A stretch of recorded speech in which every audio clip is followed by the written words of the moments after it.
Our society seems to be really confused about the definition of trauma. Mm. And it's used all the time for all of the things you write in the book about the college student who got fired and couldn't do life for 2 weeks because she was so traumatized and just yeah. So will you define it like as short as possible, I guess? And yeah, and then talk about healthy ways for parents to use that language or not use that language in everyday life with their kids. Yeah, so the definition, I would kind of have a three-tier definition. Stress is going to be challenge that everyone experiences. We know we can have positive stress, like giving a public speech. We can have negative stress, like a bad grade, but everyone will experience stress. Adversity tends to be circumstances that require children, early adversity in particular, that require children to respond in a way that we wouldn't consider developmentally appropriate. So things like divorce, death of a parent, extreme prolonged illness, somebody a family member who's in prison, things like that. And early adversity is something that's objective, it's measurable. We can see that these things have happened. Trauma is something that requires both early adversity and a subconscious perception of threat. Okay, so not only am I experiencing early adversity, abuse, neglect, but I'm also experiencing psychologically that this is a threat to my well being or the well-being usually of my primary caregiver, somebody that I love that's really close to me. So if my mom is being, if there's a domestic abuse situation and I fear for her life, that could be really traumatizing. The thing about trauma is it does require that early adversity, something fairly extreme typically, but it also requires that instantaneous subconscious perception of threat. Now, to be clear, this is not something where it's, you can convince your child that there isn't a threat. It's boom. They've experienced that. And it often has, if untreated, if not dealt with properly, it can have these long-term consequences that can show up in physical health, mental health, behavior, all sorts of ways. Now, for the parent whose child has experienced this, I think it's really important to note that even trauma is not deterministic.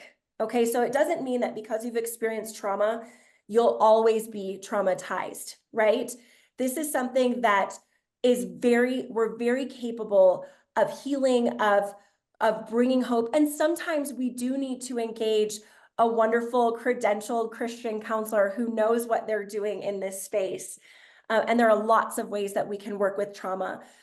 In terms of how we communicate this to our children, I think that given the current context and the way that trauma is being talked about within popular literature as something that sort of determines your future, I don't know. I think really you have to ask the Holy Spirit whether your particular child needs that conversation. I prefer to use the word challenge. I like the word challenge because challenge can be broader and more encompassing. And we can talk about how we're acknowledging the truth that this is a really hard thing. Man, I wish you had never experienced this. I'm really sorry that this happened to you. And yet, I want you to know that this doesn't make you marked or that you're damaged goods, that we serve a God who redeems. And so I believe that God is going to use this for his glory and your good. I remember a particular time when I was young and I had an extreme illness. My appendix burst and they didn't know it. And so, of course, that creates challenge. And this is about a year-long process. And I remember laying in bed one night with my mom, and I'm just honestly ranting. Like I was very upset. And I remember her looking at me and she said, Nicole, I believe that God is going to use this. He's going to use this to make you who he wants you to be. And she said, I think he's going to make you a public speaker. And I was like, I don't want to be a public speaker. But there That's was hilarious. Yeah. something about in that moment, her calling out that this could be redeemed, that I couldn't say that as a 13-year-old because 13-year-olds aren't going to say that to their moms typically. But it stuck with me. There was Yeah. something in my heart that said, this is not for naught. And so I Yeah. think using the challenge language with our children, acknowledging the really hard, the difficult, but we can't stop there. We have to both say, yes, I'm here with you. I'm in it, right? I'm in it right here with Mhm. you, but we're going Mhm. to come through this together. Yes. We're not diminishing that this is a hard thing, but No. we're giving them a higher vision and a more long-term vision of what God can do through it.